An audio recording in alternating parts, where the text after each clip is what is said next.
Vilakazi, and I'm from Soweto Wireless User Group. Soweto Wireless User Group is an NPO. What we do, we provide free Wi-Fi for the residents of Soweto. So we started in March, but the NPO itself was established in 2010. Initially, when we started, it was a private network, like all your other wireless user groups, like your Pretoria Wireless User Group and your Johannesburg Wireless User Group. But then the uptake wasn't that much. So hence we decided to introduce the internet and provide free Wi-Fi for the people. How we do this is that we have dark fiber, working with dark fiber. That's for backhaul all the way to Isando, to the Terraco data center. Then we've got a high side. We're using 5.8 gigahertz frequency to distribute the network, the frequency itself, to last mile.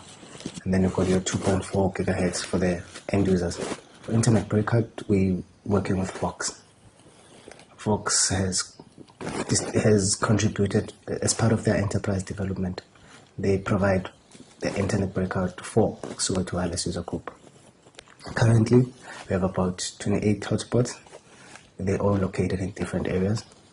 There's ones located in saloons, pubs, and your parks. The uptake is pretty well. We have about 14 to 16 users for every access point. And the sessions for them is about 15 to 20 minutes. That's the average sessions that people spend on the internet. We're providing also for innovation hubs, whereby we have entrepreneurs coming in to look for jobs. We have school kids going into those centers and doing their homework and research. So it is quite helping the people of Soweto. And we're hoping that we can be able to use the same model in different other townships, such as your Orange Farm, your Alex.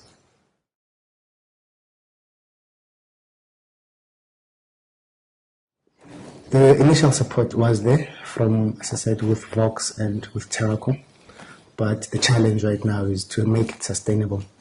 So it's us looking at different business models so that we could be able to sustain the network itself. As an NGO, the network itself, we have to monetize it somewhere or somehow, because we can't really be looking out for donors. And then what if the donor doesn't come in? So either way, we've got to make sure that we monetize the network and look at different models of how we can monetize it. We're looking at adverts right now. We're looking at providing services for different scenarios. For example, if we were to put up a hotspot in your clinic, would have to design a portal that would be specific for the people around the clinic, so that they have the information relevant for their health. If we have to put up a hotspot in a pub, it would be a different scenario, because the portal would be talking to them, to different people. So we're working with quite a few students from the city of Joburg. They've provided digital interns. Their role, there's about 10 of them right now. Their role is networking, installing the access points and designing different portals, so that we have different information that we feed in for different hotspots. They've been with us since the middle of August, and they'll be with us for the next 6 months.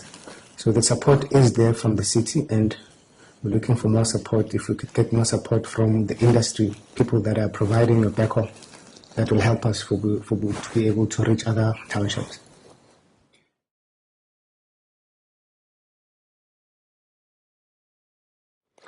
The free Wi-Fi module gives them limited access. It gives them limited data. So we're looking at ways whereby we should be able to sell it off. But as an NGO, that limits us for being to sell. So we're looking at, for example, bringing on courses that people could buy as a voucher. Buy a course, download it, you do it, and you upload it when you get back to the hotspot. So, and we're looking at ads on the network itself, so that we could have ads paying off for the network itself. So those are the kind of business models that we're looking at, for sustainability.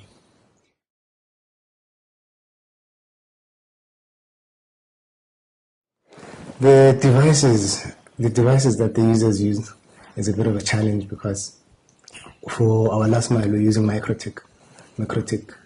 So MikroTik, most of the old devices, they're supported by this. They support the Wi-Fi. But then when it comes to other areas whereby we use the Rakas equipment, where it has the 5 gigahertz and the 2.4 gigahertz, sometimes with other devices they're unable to connect. So with other devices they need software updates for them to be able to connect. So there is a bit of a challenge, and most of the time there's ignorance. We have Wi-Fi in locations whereby people aren't even aware that there's Wi-Fi. So there's a bit of education that we try to push now and then when we do workshops around where we have hotspots, to advise people, to teach people on what Wi-Fi can do, on the opportunities that they can use Wi-Fi for. So there's a bit of training that we go through every now and then, and we make that awareness to teach people now how it works, because people have devices and they aren't able to use those devices to their full capacity.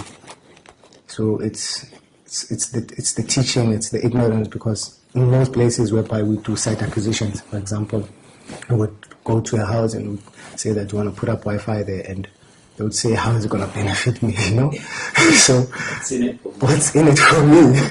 And it's those processes, and explaining what Wi-Fi is to most of the people is a bit of a challenge, because some people have fear as to, is it going to hurt me? The radio signals, we don't want problems with Wi-Fi. It's going to bring problems for us. So yes, in some areas where we have hotspots, it has caused a bit of a problem, because the children around those areas, they get around those areas and it's full, and it causes commotion as to the places where we provide the hotspots. The kids are full there and gets quite busy. So sometimes we feel that there is a bit of danger because it's not regulated as yet. We haven't got a system whereby we're blocking sites that are not right for the kids. So it's challenges that we go through, and as we learn along.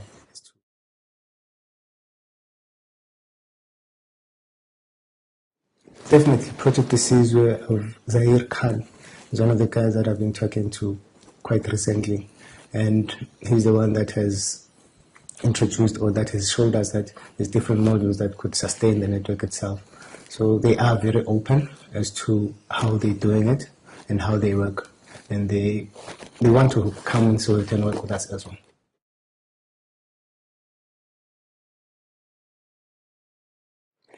Definitely, with the opportunities that are out there, the Wi-Fi and the network itself can be able to upskill you.